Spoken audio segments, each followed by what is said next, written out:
Okay, peace and blessings to everybody today. I hope everybody is having a good Wednesday. You are giving yourself rest.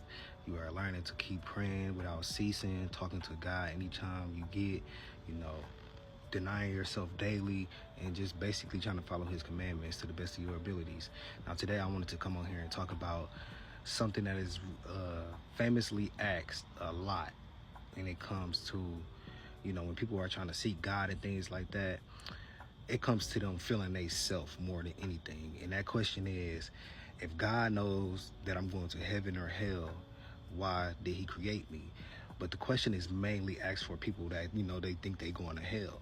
Because if you think you are going to heaven and you have true faith in God and things like that, you're not going to even think about hell for real.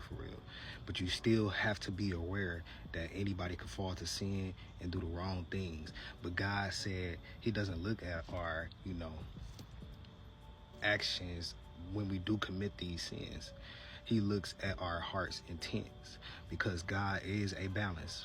Sometimes we are going to have to do the wrong things to show that we are trying to be a good person, and that's okay though. We got to learn to not let other people judge us by our mistakes and keep moving forward. Now, when it comes to this, we all got to know that we all are eligible for hell. I apologize. We all are eligible for hell, because we all have fallen short in the glory of God. We all have fallen short in his grace. We all have sinned. But like I just said, that doesn't mean just because you sinned, you automatically going to hell. No. Don't think like that. Because now we got to think about the example on the thief of the cross, when the person that was next to him, and that was with Jesus, he had a whole heart conversion, because God looks at the heart. A lot of people do things bad and don't have empathy or sympathy for themselves or even the next person. But this thief on the cross understood who Jesus was and looked at him and seen that Jesus really did not do nothing, but he's being treated the exact same as a sinner. Second of all, God is all-knowing, but we are not all-knowing. If someone feels like they're going somewhere because of their past actions, or because they can't get this certain feeling off of them, best believe they already know the consequences. They may not believe in God, but they cannot deny his word.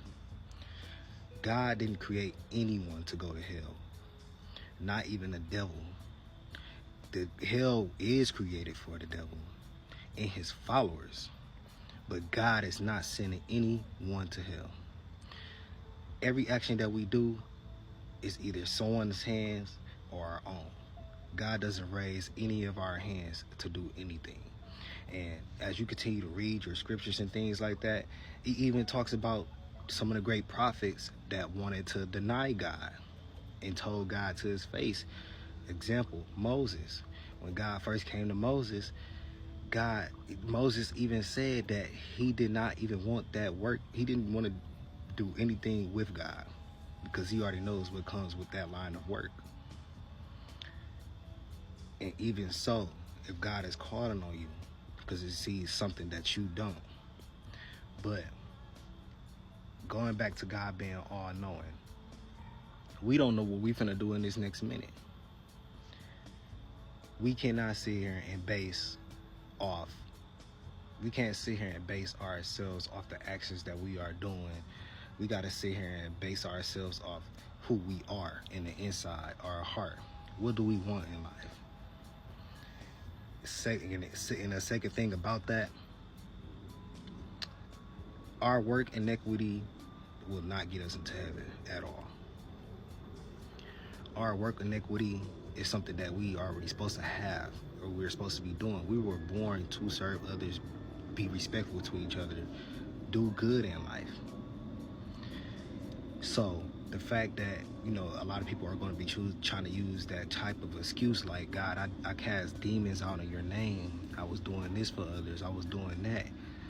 Well, now you got to learn that you are counting your blessings wrong, because you're supposed to do this out of the joy of your heart. You're supposed to do this because you love it. And that's what heaven's going to be about. Because you are still going to have your free will, but you're going to have the free will of wanting peace, of wanting love, of wanting eternal joy, eternal life. And that's all it is when it comes to it. Be careful of who you be around, because you really want to know how to have discernment. Listen to what other people say, because a lot of people be trying to speak for others, but they actually are speaking for themselves. Peace and blessings.